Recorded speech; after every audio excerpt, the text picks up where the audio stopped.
are new reports that the staffer who set up Hillary Clinton's personal email server has been granted immunity from the Department of Justice. Joining us now to dig into this, former U.S. Attorney General under President George W. Bush, Michael Mukasey.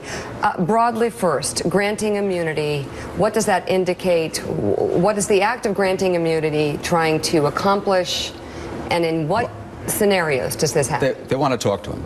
And he didn't want to talk to them. Well, he didn't want to talk to anybody. He said he took the fifth in front of a congressional committee and made it quite clear that he was going to continue to do that until he was protected to the extent the Constitution requires. That is, that nothing he says can be used against him. So are there cases in which this happens and nothing comes of it, and that it's just a matter of making somebody feel comfortable enough to talk and feel that they won't be exposed in any way? Yes. Could this be much ado about nothing? Given what else there is, not likely. Okay. Understand, there are 16, 17, 1,800 classified emails on a non-classified server. Somebody put them on there, and they didn't all start out that way. The notion that somehow they weren't marked when they were put on the server is a half-truth, and it's one that's peculiarly designed to irritate anybody who knows the other half. Going to open this up to the table, but Meacham left the set. He had what's the law that could be broken here? Is there a law that yeah, there are a couple of them. There's one that says you can't put classified information in a non-classified setting. That's the one that General Petraeus was convicted of on his own plea. There's one that says that you can't expose national secrets through gross negligence.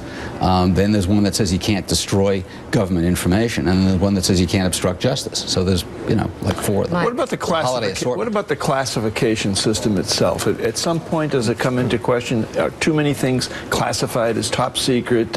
Yeah, too many things are classified as top secret, but 1,600 things weren't classified as top secret, particularly when 22 out of them were so secret they couldn't disclose them to the public. So we're talking about human information, we're talking about satellite information. That's not overclassification. I know you don't have access to all the evidence, but I don't have access to any of it. Right, as an attorney and a former judge, what troubles you most based on what you've read and seen? What troubles me most is the way the stuff got from what's called the SIPRNet, the secret network within the government, and that network doesn't talk to any other network. So what has to have happened is somebody took it off there and either transcribed it or summarized it and then put it on her server. But that's very troubling. Doesn't that mean that most likely, if there were to be charges in a case like this, it's going to be the staffers who did that versus it going all the way up to Hillary? Well, one of them just got immunity, and that's the guy who set up the server. Right. Is that how you think? Knowing it's not versus, because if she ordered that be done, and there's one email, you remember, where somebody says, she's expecting talking points. Right. And he says, well, I need to get a classified fax machine. And she says, make it on paper and send it unclassified, meaning take the marking off it, send it unclassified. If she knew that was the way it was being done, it was being done on her order, that's a problem. Right.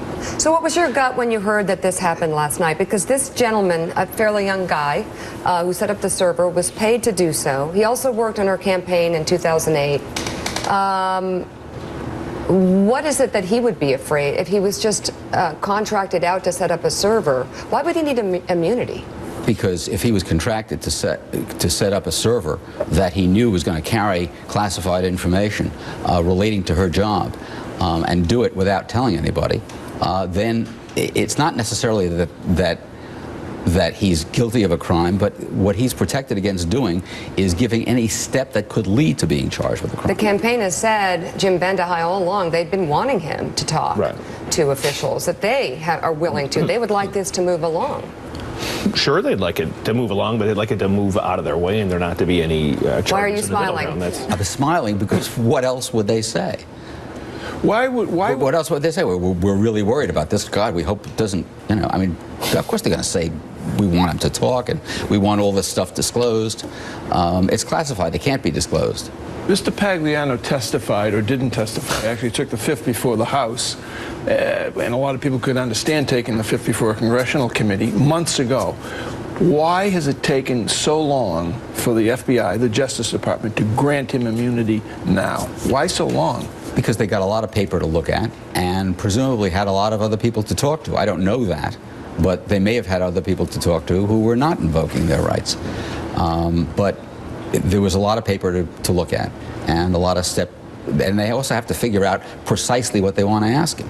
They need a lot of information in order to figure out what to ask him. Former Attorney General Michael Mukasey, thank you very much. A quick turnaround. Thanks for coming in this morning. Thanks for having me. The must-read opinion pages are